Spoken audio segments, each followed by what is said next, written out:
আসসালামু আলাইকুম। Hello everyone, কেমন আছেন সবাই? আশা করি সকলে খুব ভালো আছেন। কে কোথা থেকে আজকের এই ভিডিওটি দেখছেন অবশ্যই জানাবেন। বেশ অনেক দিন পর আবারও আজকে দুপুরের রান্নাবান্নার একটা ভিডিও নিয়ে হাজির হয়ে গেছি।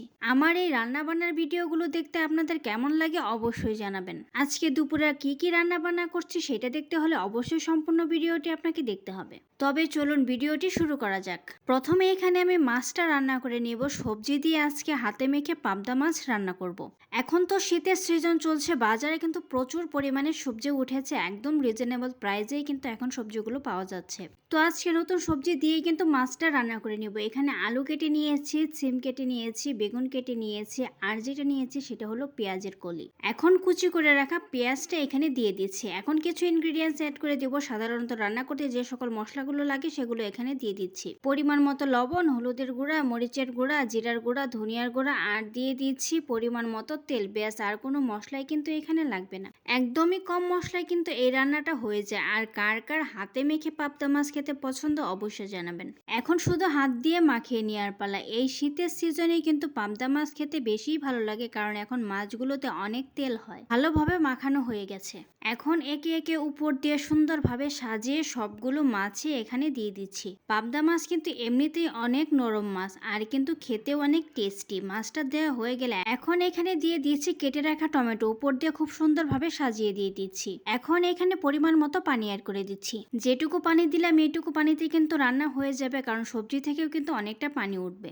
ব্যাস, এখানে আর কোনো কাজই নেই। এখন শুধু ঢাকনা দিয়ে ঢেকে রান্নাটা করে নেব। কোনো প্রকারের নাড়াচাড়া করার একদমই প্রয়োজন নেই। পানিটা শুকিয়ে এলেই রান্নাটা হয়ে যাবে। ওইদিকে মাছটা রান্না হতে থাকে, এদিকে আমি মিষ্টি কুমড়া বা মিষ্টি লাউ যেটাই বলে না কেন সেটা রান্না করে নেব। সেজন্য চুলায় একটা কিন্তু পাতিল বসিয়ে দিয়েছি। এখন দিয়ে দিচ্ছি পরিমাণ মতো তেল। আজকে চিংড়ি মাছ দিয়ে মিষ্টি কুমড়াটা রান্না করে নিব। তেলটা গরম হয়ে আসলে এখানে দিয়ে দিচ্ছি জিরা ফোড়ন, আর দিয়ে দিচ্ছি একটু কালো জিরা। মিষ্টি কুমড়াটা কালো জিরা কিন্তু বেশ ভালোই লাগে। দুইটা তেজপাতা দিয়ে দিচ্ছি, সামান্য একটু পেঁয়াজ কুচি দিয়ে দিচ্ছি। এখন নেড়েচেড়ে ভেজে নেব। পেঁয়াজটা ভাজা হয়ে আসলে আগে থেকে চিংড়ি মাছে আমি মশলাটা উঠিয়ে রেখেছিলাম সেটা দিয়ে দিচ্ছি। এখন নেড়েচেড়ে মাছটাকে কষিয়ে নিতে হবে। 1 থেকে 2 মিনিটের তেলের ভিতরে মাছটাকে কষিয়ে নিয়েছি। দেখতেই পাচ্ছেন তেলটা ছেড়ে দিয়েছে, খুব সুন্দরভাবে কষানো হয়ে গেছে। আরও একটু পানি এখানে অ্যাড করে দিচ্ছি ভালোভাবে কষানোর জন্য। নেড়েচেড়ে মিশিয়ে নিচ্ছি আর ঢাকনা দিয়ে ঢেকে মাছটাকে কষিয়ে নিচ্ছি। 5 মিনিট কষিয়ে নিয়েছি। 5 মিনিট কষানোর পর কিন্তু মাছ আর মশলা দুইটাই খুব সুন্দরভাবে কষানো হয়ে গেছে। এখন আবারও একটু নেড়েচেড়ে মিশিয়ে নিচ্ছি। নেড়েচেড়ে মিশানো হয়ে গেলে কেটে ধুয়ে রাখা মিষ্টি কুমড়াটা এখানে দিয়ে দিচ্ছি। এটা কিন্তু পাকা মিষ্টি কুমড়া ছিল, খুব মিষ্টিই ছিল। মিষ্টি কুমড়াটা দেওয়া হয়ে গেলে এখন নেড়েচেড়ে এইভাবে 2 থেকে 3 মিনিট মিষ্টি কুমড়াটাকে কষিয়ে নিব।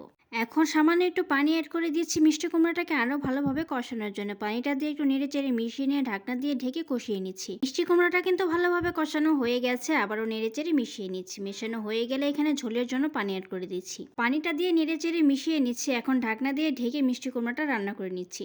মাছটা যে বসিয়েছিলাম না সেটা কিন্তু আমার অলমোস্ট রান্না হয়ে এসেছে। মিষ্টি কুমড়াটা রান্না করতে করতে কিন্তু মাছটা আমার হয়ে গেছে। হাতে মাখানো এই তরকারিটা না একদমই পোড়া পোড়া গা মাখানো টাইপের হয়। এখন তরকারিটা নামিয়ে নিচ্ছি। চুলায় কিন্তু একটা কড়াই বসিয়ে দিয়েছি, আর কড়াইটা গরম করে তেলটাও গরম করে নিয়েছি। এখন এতে দিয়ে দিচ্ছি পেঁয়াজ, রসুন আর কাঁচামরিচ। এখন এগুলোকে নেড়েচেড়ে হালকা ব্রাউন কালার করে ভেজে নেব। এখানে আমি পেঁয়াজ কালিটা ভেজে নিব।